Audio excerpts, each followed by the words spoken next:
Good morning and welcome back to Planet Althistory. Today we are going to discuss what if Yugoslavia never broke up.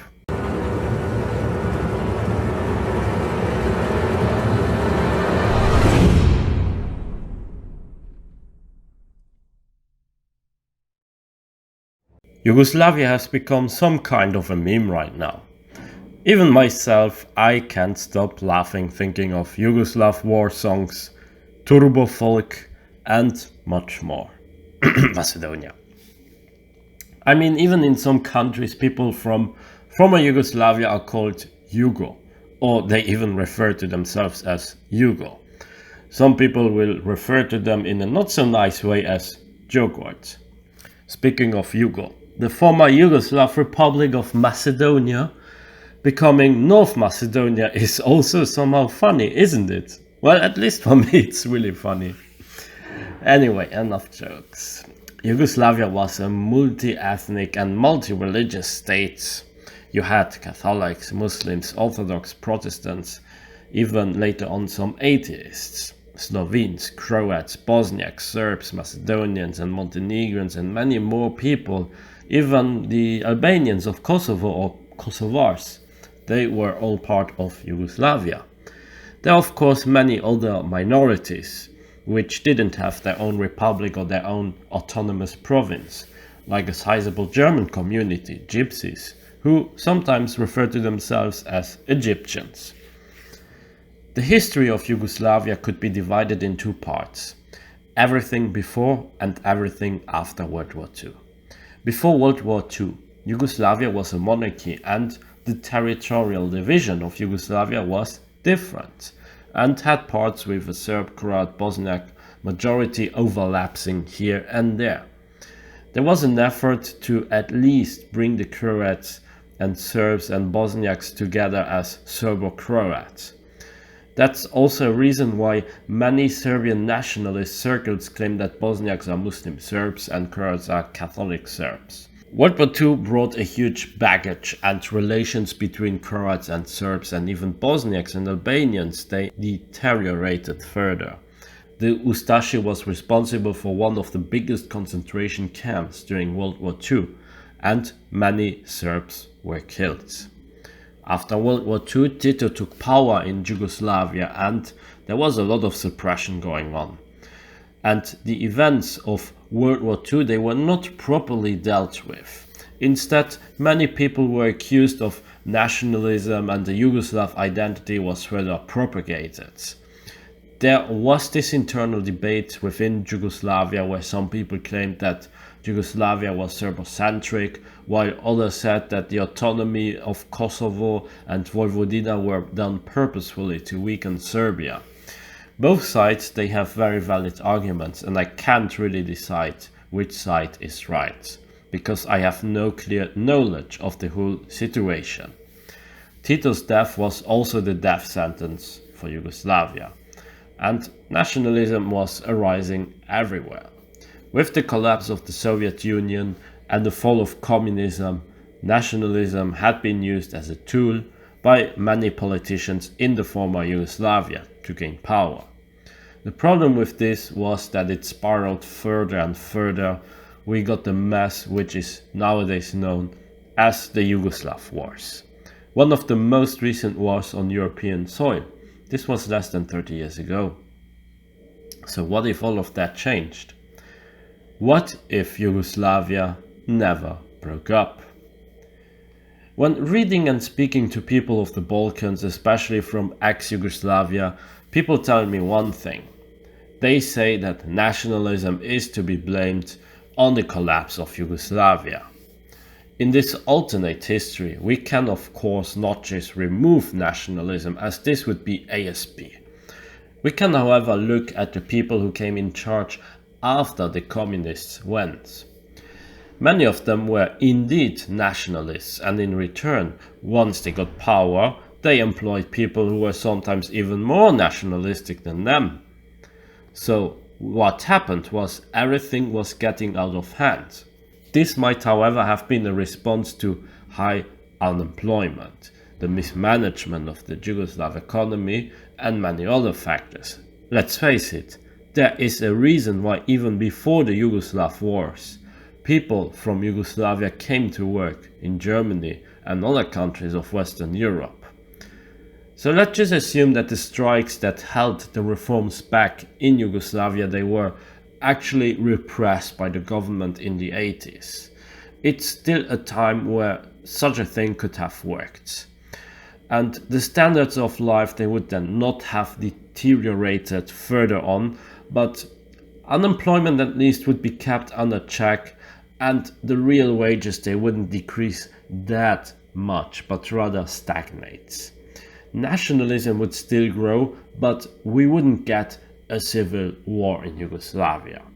Sure, some problems would happen, especially in Kosovo. But as for the rest of the problems, would be limited, more in forms of strikes for instance, but not outright war. Yugoslavia would see transformations going on just like in other Eastern European countries. And yes, there would be a brain drain happening.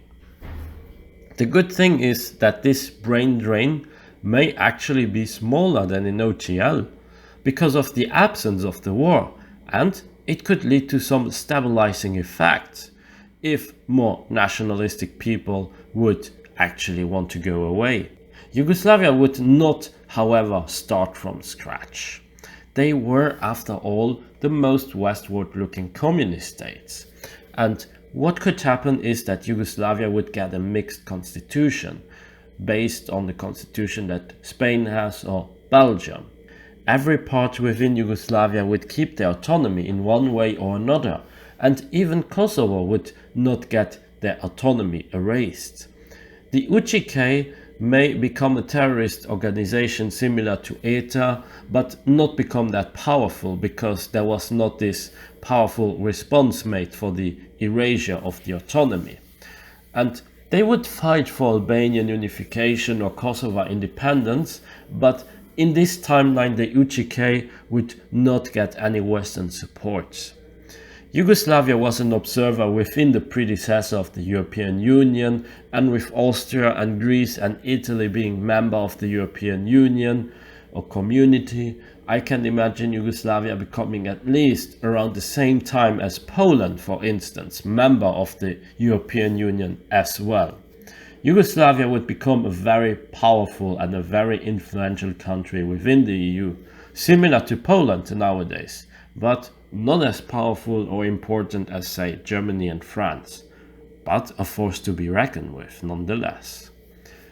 Without the Yugoslav wars, NATO would also go down a different route. NATO would become smaller. With the end of the Cold War and the absence of a war on European soil, the US would actually take some troops back, recall them, and they may never even plan an expansion in Eastern Europe. Maybe instead of the NATO, the European Union could form their own alliance system in one way or another. The US would never have built bases in Kosovo, for instance, and nor would Albania become a staunchly pro-US country. Sure, the problems in Kosovo, they would exist, but nobody would come to liberate them this time. And as a result, the Balkans, they would be less militarized. Europe as a whole as well, and Albania would have to find other allies.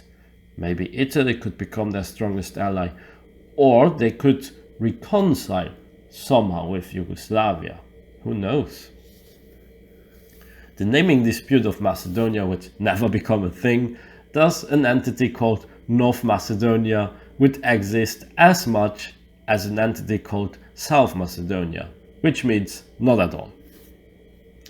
Once Yugoslavia becomes member of the EU, we could see some struggling in foreign policies, with a great share of Serbs in Yugoslavia who are pro-Russian and other pro-Russian people as well, like pro-Russian Croatians or pro-Russian Bosniaks, whatever.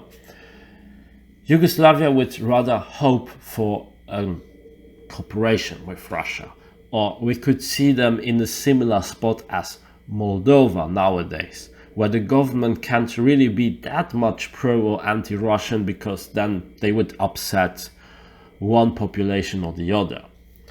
While strong on the paper, Yugoslavia would still struggle a lot internally and may even face periods without a government, like Belgium for instance.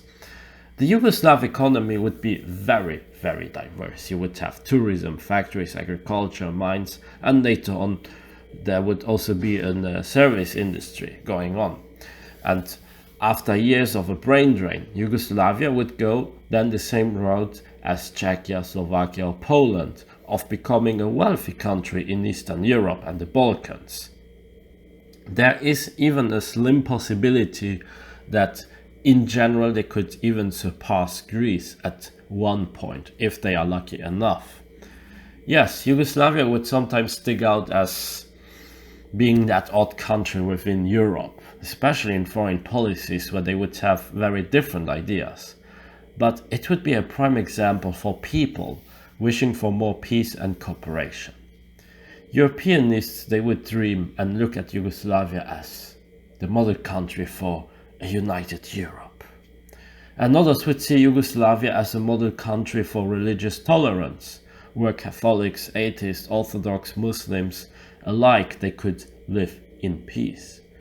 Perhaps Lebanon, they would then look up at Yugoslavia and say, we want to become like them one day. We strive to become like Yugoslavia. The name Yugoslavia would not become a meme.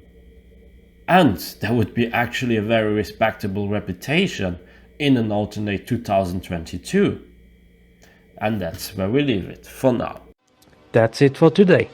I hope you enjoyed my video. Be sure to like and subscribe, leave a comment, support me also on Patreon, and join my forum, forum.planetalthistory.ga. Until next time on Planet Alt History.